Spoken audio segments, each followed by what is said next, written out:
नमस्कार, DD news देख रहे हैं आप और आपके साथ मैं हूं शहला निगार। बुलेटिन की शुरुआत में सबसे पहले एक नजर सुर्खियों पर। प्रधानमंत्री नरेंद्र मोदी आज सेमिकॉन इंडिया में सीईओ राउंड टेबल सम्मेलन में लेंगे भाग। निवेश को लेकर हो सकती है चर्चा।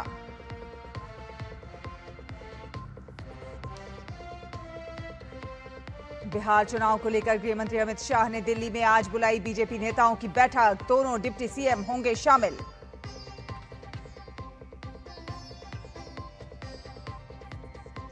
यूपी, उत्तराखंड, पंजाब और हिमाचल में भारी बारिश का अलर्ट। नोएडा, गाजियाबाद में आज सभी स्कूल बंद। उधर दिल्ली में यमुना का जलस्तर बढ़ा।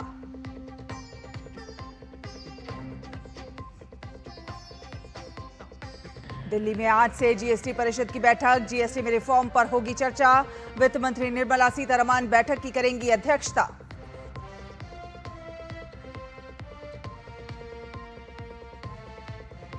और हॉकी एशिया कप में सुपर 4 के मुकाबले आज से होंगे शुरू। भारत की कोरिया से होगी भिड़ंत।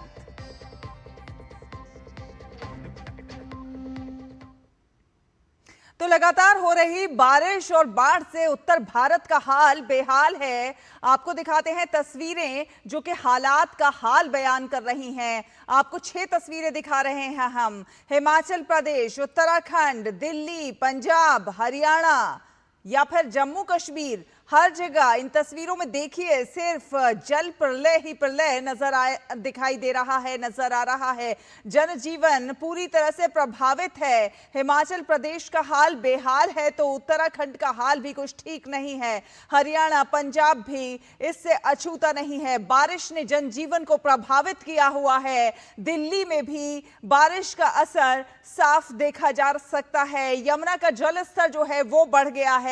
जम्मू कश्मीर का भी हाल खराब है। उत्तराखंड में जल प्रलय साफ नजर आ रहा है। हिमाचल प्रदेश में बारिश और बाढ़ और भूस्खलन से स्थिति बेहद गंभीर हो चुकी है। अगले 16 से 18 घंटों में प्रदेश के 4 जिलों चंबा, कुल्लू, कांगड़ा और मंडी में भारी से बहुत भारी बारिश का रेड अलर्ट जारी किया गया है। ये तस्वीरें आप देख रहे हैं कुल्लू से है, उधमपुर, रामपुर और सुंदरनगर से। हिमाचल प्रदेश में बारिश से जनजीवन अस्त व्यस्त है। वहीं राजधानी शिमला सहित 6 जिलों में भारी बारिश का ऑरेंज अलर्ट जारी किया गया है। बारिश की चेतावनी को देखते हुए लगभग पूरे प्रदेश में सभी शिक्षण संस्थान लगातार तीसरे दिन भी बंद है। सबसे अधिक प्रभावित चंबा, मनाली, कुल्लू में बारिश का दौर रुकने का नाम ही नहीं ले रहा है, जिसके चलते बिजली, सड़क और टेलीफोन सेवाएं भी ठप पड़ी हुई हैं। इसके अलावा भाखड़ा डैम के सभी 7 गेट खोल दिए गए हैं, जिससे आसपास के इलाकों में बाढ़ की स्थिति और ज्यादा गंभीर होने की आशंका है।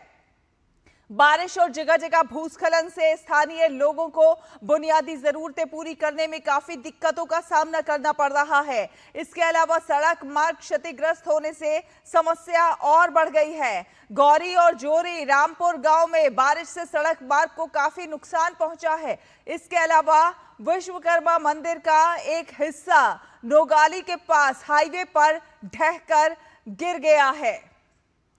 तो लगातार हिमाचल प्रदेश में बारिश से जनजीवन अस्त व्यस्त नजर आ रहा है। अगले 16 से जो 18 घंटे हैं, प्रदेश के 4 जिलों चंबा, कुल्लू, कांगड़ा और मंडी में भारी से बहुत भारी बारिश का रेड अलर्ट जारी किया गया है। हमारे सहयोगी वीरेंद्र मंडी से हमारे साथ जुड़ रहे हैं ज्यादा जानकारी के लिए। वीरेंद्र, अभी क्या कुछ ताजा अपडेट है? सबसे पहले तो आप ये बताइए।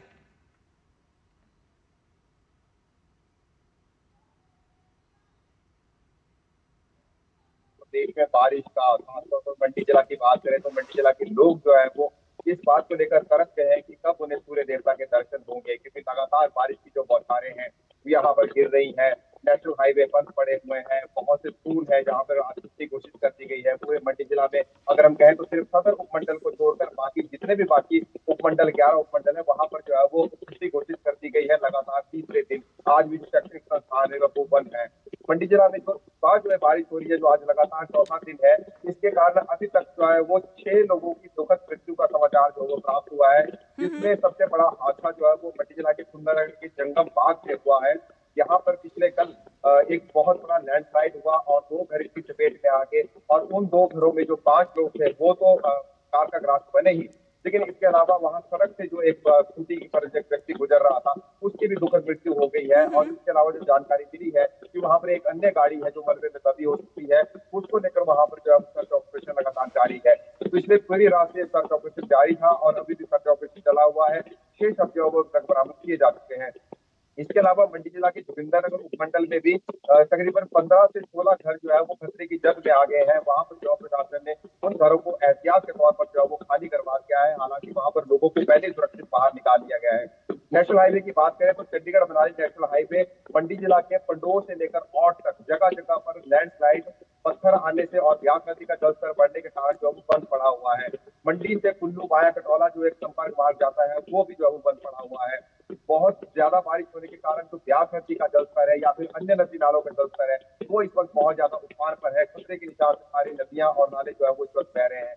प्रशासन ने लोगों से अपील की है कि वे इस आपदा के दौर में, बारिश के दौर में अपने घरों पर रहें, सुरक्षित रहें और यदि किसी को किसी प्रकार की आपदा का सामना करना पड़ता है तो फिर वो प्रशासन की तरफ से जो हेल्पलाइन नंबर जारी किए गए हैं उन पर जो है वो सूचना दें और वहां से जो है वो मदद मांगे। प्रशासन की जो टीमें हैं, एनडीआरएफ होगी, एसडीआरएफ होगी, हिमाचल पुलिस होगी, मंडी जिला पुलिस होगी, होमगार्ड के जवान होंगे, वो लगातार राहत और बचाव कार्य में यहाँ पर जो है वो जुटे हुए हैं। जी बिल्कुल वीरेंद्र, जिस तरह से बारिश और बाढ़ ने तबाही मचाई हुई है, साथ ही साथ भूस्खलन सोने पे सुहागा और ज्यादा मुश्किलें बढ़ाता हुआ नजर आ रहा है।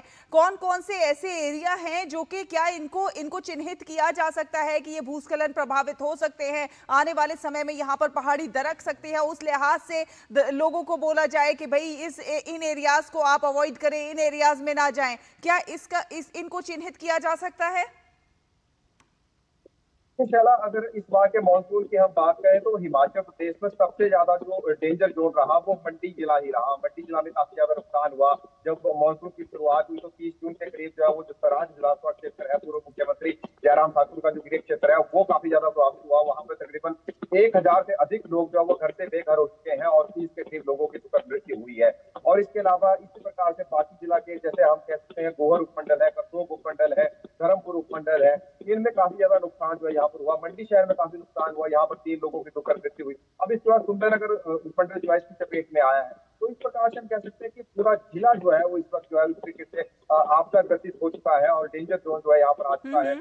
और जिस प्रकार से आप पूछ रहे थे कि जो डेंजर जोन है जहां पर ऐसा लग रहा है कि भूस्खलन की संभावना है वहां पर हो सकती है, पहाड़ी दरक रही है, लोगों के घरों पर खतरा मंडराया हुआ है, तो ऐसे एक नहीं सैकड़ों ऐसे घर हैं जो प्रशासन की तरफ से खाली करवाए गए हैं पूरे जिला भर में, जहां पर लैंडस्लाइड के या फिर भूस्खलन के या फिर हम कह सकते हैं कि घरों के दरकने का जो है वो खतरा बना हुआ है। तो इन लोगों को जो है वो प्रशासन की तरफ से जो शेल्टर होम बनाए गए हैं वहां पर इनको जो है वो ठहराया गया है और वहां पर जो है वो इनका जो है वो रहने की व्यवस्था की गई है।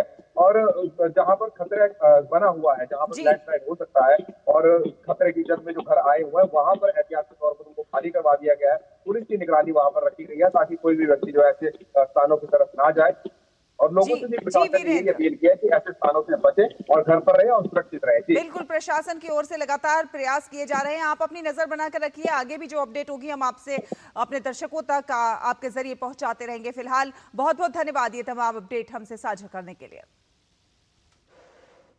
आगे बढ़ेंगे, आपको बता दें कि पंजाब के 8 जिलों में आज भी भारी बारिश का अलर्ट है और राज्य में 3 दिन से लगातार बारिश हो रही है। प्रदेश में 23 जिलों के 1400 गांव प्रभावित हैं। अब तक 30 लोगों की मौत हो चुकी है जबकि 3 लोग लापता बताए जा रहे हैं। वहीं करीब 1.5 लाख हेक्टेयर भूमि पर लगी फसल तबाह हो चुकी है। प्रभावित इलाकों में रेस्क्यू अभियान युद्ध स्तर पर जारी है। अब तक करीब 20,000 लोगों को सुरक्षित स्थानों पर पहुंचाया जा चुका है। पंजाब और चंडीगढ़ में आज सभी स्कूल बंद रहेंगे। राज्यपाल गुलाब चंद कटारिया ने अमृतसर के अजनाला में बने राहत कैंपों का दौरा किया। राज्यपाल ने कहा कि जिला प्रशासन ने अच्छे प्रबंध किए हैं। बाढ़ से प्रभावित पंजाब के लोगों के साथ एकजुटता दिखाते हुए राज्य के सभी आईपीएस अधिकारियों ने मुख्यमंत्री राहत कोष में अपने 1 दिन का वेतन देने का संकल्प लिया है। पंजाब के डीजीपी कार्यालय की ओर से ये जानकारी दी गई है। डीजीपी ऑफिस के एक्स हैंडल पर एक पोस्ट में कहा गया है कि पंजाब पुलिस न केवल कानून व्यवस्था सुनिश्चित करने के लिए बल्कि प्रभावित लोगों की पीड़ा को कम करने के लिए हर संभव सहायता प्रदान करने के लिए प्रतिबद्ध है। हम सब मिलकर करुणा और सामूहिक प्रयास से इस चुनौती से पार पाएंगे और जीवन के पुनर्निर्माण में मदद करेंगे। वहीं बात अगर जम्मू कश्मीर की करें तो वहां लगातार हो रही भारी बारिश के चलते यहां नदियां उफान पर हैं। राजौरी जिला भी बाढ़ के प्रकोप से जूझ रहा है। यहां कई इलाके जलमग्न हो गए हैं, जिससे सामान्य जनजीवन पटरी से उतर गया है। जम्मू क्षेत्र में कल से बारिश जारी है। जम्मू श्रीनगर और जम्मू पुंछ राजमार्गों पर भूस्खलन हुआ, जिसके कारण सड़कें बंद हैं। प्राकृतिक आपदा के चलते सभी सरकारी और निजी स्कूल कॉलेज आज बंद रहेंगे। राहत और बचाव कार्य लगातार जारी है। कल रात निचले इलाकों से कई लोगों को सुरक्षित स्थानों पर पहुंचाया गया। बारिश के चलते चिनाब और तवी नदी का जलस्तर बढ़ गया है। सुबह अखनूर में चिनाब नदी का जलस्तर इवैक्यूएशन लेवल से 2 फीट ऊपर था, तो वहीं तवी नदी का जलस्तर भी करीब 25 फीट तक पहुंच गया है, जो कि खतरे के निशान के ऊपर है। रियासी में कल रात से अब तक सबसे ज्यादा 203 मिलीमीटर बारिश दर्ज की गई है। वहीं उत्तराखंड में भी भारी बारिश को लेकर अलर्ट जारी किया गया है। मुख्यमंत्री पुष्कर सिंह धामी ने हरिद्वार जिले के लक्सर और आसपास के क्षेत्रों में जलभराव और भूमि कटाव प्रभावित क्षेत्रों का निरीक्षण किया और नुकसान का जायजा लिया। धामी ने कहा कि जो जरूरत का सामान है या फिर यहाँ के लोगों की मांग है, उस पर काम किया जाएगा। सभी आपदा प्रभावितों के साथ सरकार खड़ी हुई है। धामी ने यह भी कहा कि आने वाले समय में यहां की सड़क ऊंची बनाई जाएगी, लोगों के लिए विस्थापन का इंतजाम भी किया जाएगा। प्रशासन 24 घंटे अलर्ट मोड पर काम कर रहा है। लोगों से मिला हूं और जो जरूरी सामान है या वहां जो लोगों की मांग है, उस पर हम काम करेंगे। सभी आपदा प्रभावितों के साथ हम लोग हैं। ऐसे समय में हमारे बच्चों का स्कूल जाना आना ये भी आगे चलकर सुचारू रूप से हो, उसके लिए मैंने वहां पर कहा है कि निकट भविष्य में सड़क ऊंची बनाई जाएगी। और साथ ही हर वर्ष इस प्रकार की समस्या है, विस्थापन इत्यादि के लोगों ने कहा है, उसके लिए भी कहा है कि विस्थापन की कार्रवाई को भी आगे बढ़ाएं। तो सभी जगह पर हम प्रशासन हमारा अलर्ट है, 24 घंटे जो है अलर्ट मोड में रहकर सभी के साथ समन्वय बना के काम कर रहा है। वहीं उत्तर प्रदेश के 16 जिलों में भी आज तेज बरसात की संभावना है। लखनऊ, बरेली, बाराबंकी, अमेठी, प्रयागराज, सहारनपुर, फर्रुखाबाद, मेरठ, रामपुर, हापुड़, बिजनौर, खेरी, रामपुर, बहराइच, पीलीभीत और बदायूं में भी भारी बारिश देखने को मिल सकती है। शहर के अधिकारी हाई अलर्ट पर काम कर रहे हैं और बाढ़ के जोखिम से निपटने और जन सुरक्षा सुनिश्चित करने के लिए उपाय लागू किए जा रहे हैं। गाजियाबाद और नोएडा में आज सभी स्कूल बंद रहेंगे। राजधानी दिल्ली में यमुना का जलस्तर एक बार फिर से खतरे के निशान के ऊपर चला गया है। मंगलवार को हथनीकुंड बैराज से 1.87 लाख क्यूसेक, वजीराबाद बैराज से 1.04 लाख क्यूसेक और ओखला बैराज से 1.35 लाख क्यूसेक पानी छोड़ा गया।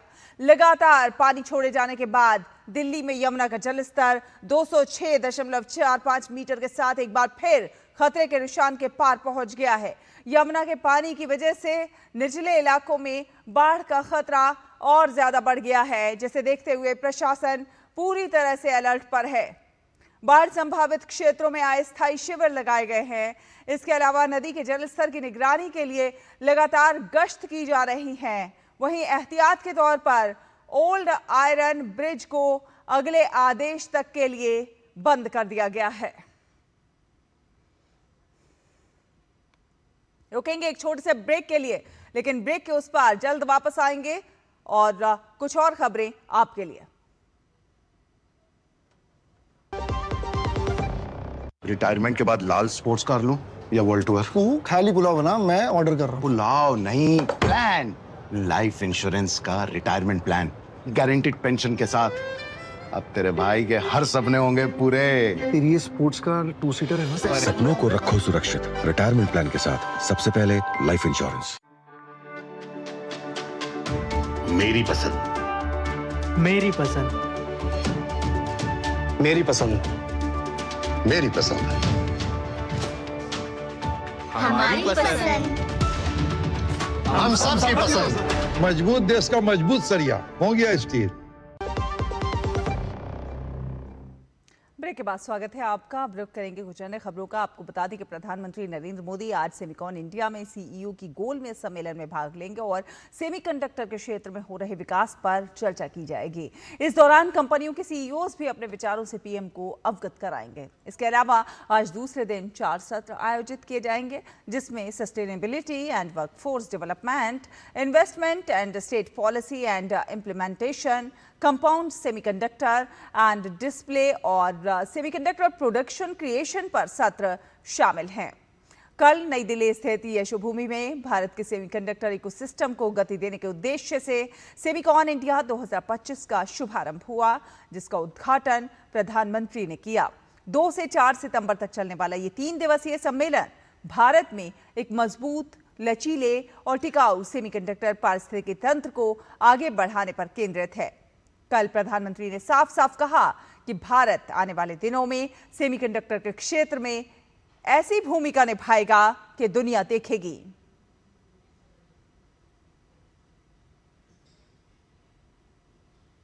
और जीएसटी काउंसिल की एक बैठक आज से नई दिल्ली में शुरू होने जा रही है। इस बार की जीएसटी काउंसिल की बैठक पर सभी की निगाहें इसलिए भी टिकी हुई हैं क्योंकि 2 दिन की इस बैठक में जीएसटी काउंसिल केंद्र के अगली पीढ़ी के जीएसटी सुधार प्रस्ताव पर चर्चा करेगी। बैठक में रोजमर्रा की चीजों पर टैक्स कम करने के लिए जीएसटी में बड़े बदलाव हो सकते हैं। बैठक की अध्यक्षता वित्त मंत्री निर्मला सीतारमण करेंगी। वित्त मंत्री ने बैठक से पहले मंगलवार को कहा कि आगामी अगली पीढ़ी के जीएसटी सुधार कर प्रक्रियाओं को और सरल बनाएंगे और विशेष रूप से छोटे व्यवसायों के लिए अनुपालन बोझ को कम करेंगे। इससे छोटे व्यवसायों की बढ़ोतरी में मदद मिलेगी। इससे पहले केंद्र सरकार ने प्रारंभिक समीक्षा के लिए विभिन्न राज्यों के मंत्रियों के एक समूह के साथ प्रस्तावित सुधार का एक खाका साझा किया था। जीओएम ने कर दरों को कम करने के केंद्र के प्रस्ताव पर सहमति जताई। अब काउंसिल इन सिफारिशों पर विचार करेगी। प्रस्तावित सुधारों में मौजूदा 12% और 28% के कर स्लैब को हटाकर केवल 5% और 18% की 2 कर दरें रखना प्रमुख है। इसके अलावा कुछ चुनिंदा वस्तुओं पर 40% की विशेष दर से कर लिया जाएगा। कर स्लैब में कटौती और इसके चलते कीमतों में होने वाली कमी से उपभोक्ताओं को राहत की उम्मीद है। ये कर सुधार दिवाली से पहले अक्टूबर में लागू होने की संभावना है। और इस साल बिहार में होने जा रहे विधानसभा चुनाव की सरगर्मी अब बढ़ने लगी है। गृह मंत्री अमित शाह के साथ आज बिहार बीजेपी नेताओं की बैठक होनी है और इस मीटिंग में चुनाव को लेकर रणनीति पर भी बात होगी और अब तक की जो कुछ स्थिति है उसका फीडबैक भी लिया जाएगा। इस बैठक में बिहार भाजपा अध्यक्ष दिलीप जायसवाल, दोनों उप मुख्यमंत्री सम्राट चौधरी, विजय सिन्हा समेत भाजपा सांसद भी शामिल होंगे।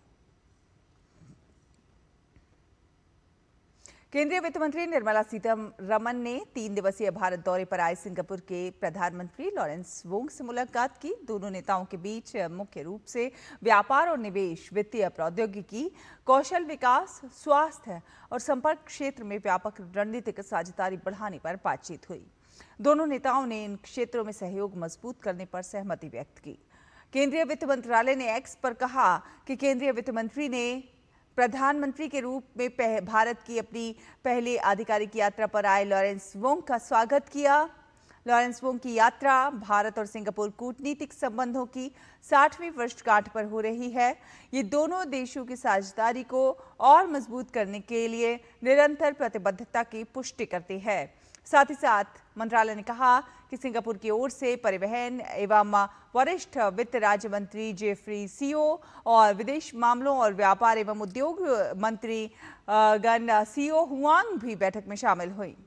चर्चा व्यापार एवं निवेश, वित्तीय प्रौद्योगिकी, कौशल विकास, स्थिरता, स्वास्थ्य सेवा और कनेक्टिविटी जैसे प्रमुख क्षेत्रों में व्यापक रणनीतिक साझेदारी को मजबूत करने पर केंद्रित रही। दोनों पक्षों ने इन क्षेत्रों में सहयोग को और गहरा करने पर सहमति व्यक्त की। उधर सिंगापुर के प्रधानमंत्री ने सोशल मीडिया एक्स पर एक पोस्ट में कहा, भारत की वित्त मंत्री निर्मला सीतारमण के साथ फिर से मिलकर खुशी हुई। हमने हाल ही में आयोजित तीसरे भारत एसडीए मंत्रिस्तरीय गोलमेज सम्मेलन के परिणामों और सीमा पार डेटा प्रवाह और पूंजी बाजार में सहयोग करने पर चर्चा की। इससे पहले दिल्ली पहुंचने पर वित्त राज्य मंत्री पंकज चौधरी ने लॉरेंस वोंग का भव्य स्वागत किया। प्रधानमंत्री नरेंद्र मोदी और प्रधानमंत्री वोंग गुरुवार को द्विपक्षीय चर्चा करेंगे, जिसके बाद दोनों देशों के बीच समझौता ज्ञापनों पर हस्ताक्षर होने की उम्मीद है। लॉरेंस वोंग की यात्रा उस समय हो रही है जब भारत और सिंगापुर अपने राजनयिक संबंधों की 60वीं वर्षगांठ मना रहे हैं। और आपको बता दें कि जर्मनी के विदेश मंत्री जोहान वेडफुल भारत दौरे पर हैं। आज वो नई दिल्ली में केंद्रीय वाणिज्य एवं उद्योग मंत्री पीयूष गोयल से मुलाकात करेंगे और इसके बाद विदेश मंत्री डॉक्टर एस जयशंकर के साथ उनकी बैठक होनी है। विदेश मंत्रालय ने एक्स पर पोस्ट में कहा है कि उनकी यात्रा से भारत जर्मनी रणनीतिक साझेदारी को मजबूत करने में मदद मिलेगी, जो अपनी स्थापना के 25 साल पूरे कर रही है। अपनी यात्रा से पहले जर्मन विदेश मंत्री ने भारत प्रशांत क्षेत्र और वैश्विक मंच पर एक प्रमुख भागीदार के रूप में भारत की भूमिका के बारे में बात की। एक्स पर पोस्ट में वेडफुल ने जर्मनी और भारत के बीच घनिष्ठ राजनीतिक, आर्थिक और सांस्कृतिक संबंधों पर जोर दिया। उन्होंने सुरक्षा, सहयोग, नवाचार, प्रौद्योगिकी और कुशल कार्यबल भर्ती जैसे क्षेत्रों को द्विपक्षीय संबंधों का प्रमुख स्तंभ बताया। रुकेंगे एक और छोटे से ब्रेक के लिए।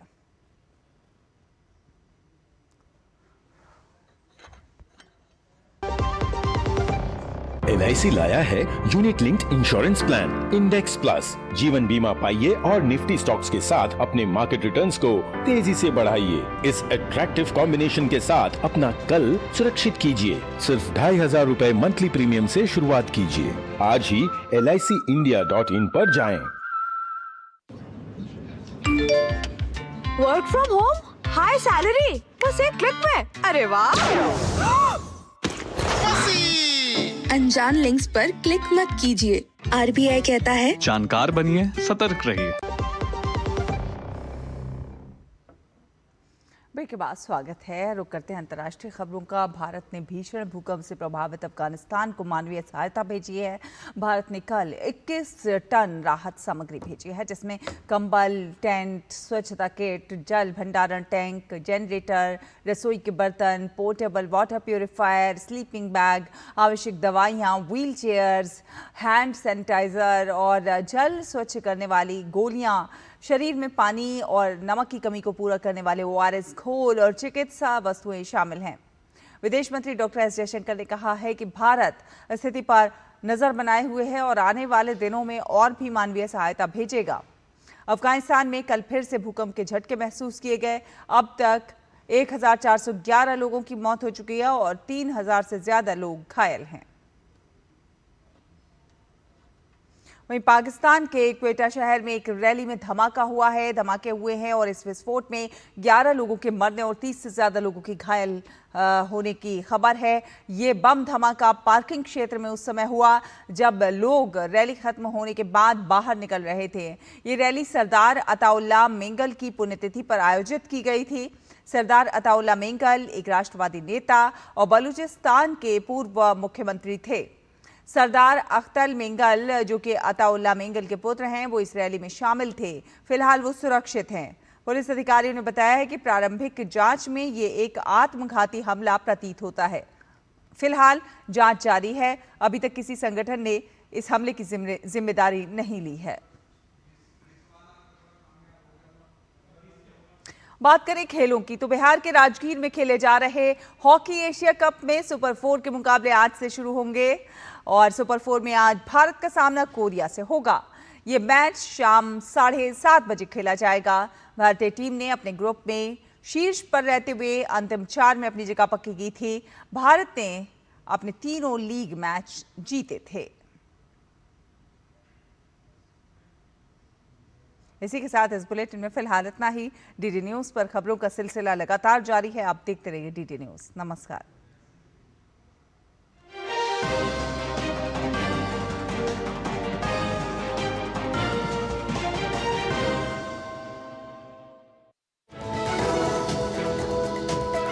बदलते बिहार में बिछ रहा है सड़कों का जाल। बिहार बन रहा है रिवर्स माइग्रेशन की मिसाल। 3 दिन लगता था जाने में, यहाँ लोकल में है तो थोड़ा टेंशन नहीं है। इज्जत की नौकरी अपना घर में, अपना गांव में, अपना स्टेट में। बात करेंगे बिहार के रियल हीरोज की। बहुत सुविधा, वहाँ के अकेले रहना पड़ता था, इससे रोजी रोजगार बढ़ा है। ग्राउंड रिपोर्ट से लोगों की जुबानी देखिए डीडी न्यूज की खास सीरीज बात बदलते बिहार की।